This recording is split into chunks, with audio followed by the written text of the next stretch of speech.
Yesus yang mana yang saudara sembah?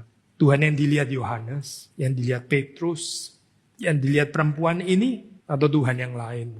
Oh, bukan ateis sih. Masa ateis di Indonesia nggak cocok lah. Sila pertama ketuhanan yang Maha Esa. Nggak boleh lah ateis di sini. Memang bukan ateisme, tapi idolatry.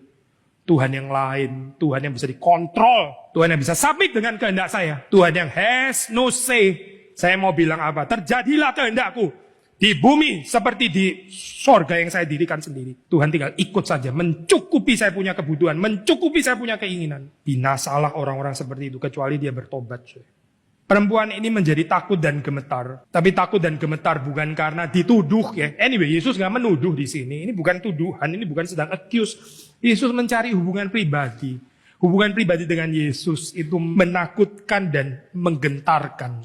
Bukan cuma pleasant karena dia loving, merciful dan sebagainya. Nah, kalau sudah perhatikan agama ya, ini klasik lah kayak gini ya. Ini karena kita ini pengenalan kita nggak utuh ya. Pengenalan kita ini broken, fragmented. Makanya kita karena fragmentasi kita ya, kita juga membuat fragmentasi atribut-atribut Allah itu dipecah belah gitu. Kalau kita belajar doktrin Allah kan, God is simple, simplicity of God. Meaning kesederhanaan Tuhan itu menjamin bahwa atributnya itu nggak pernah terpecah.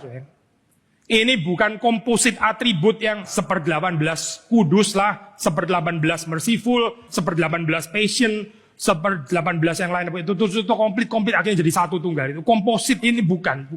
Tuhan itu bukan percampuran dari elemen-elemen atribut itu, bukan. Tapi dia sepenuhnya kudus, dia juga sepenuhnya loving, merciful, sepenuhnya long suffering, sepenuhnya patient, slow to anger, steadfast love, dan sebagainya. Ini semua mesti dimengerti secara penuh. Tapi kita bilang, ini kontradiktif nggak sih kayak begini? Ya, kontradiktif karena kita fragmented sih orangnya ya. Kita broken, makanya kita cuma bisa terima yang suitable dengan kita.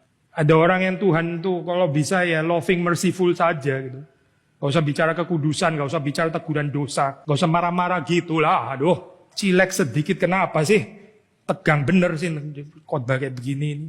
Tuhan yang loving, merciful, ini saya mau kayak begini. Yang selalu menunggu saya bertobat, yang at my own speed, my own pace, my own convenience. Ini oke saya dengan kayak Tuhan yang kalau masuk di dalam kehidupan saya nggak usah rubah apa-apa, nggak usah.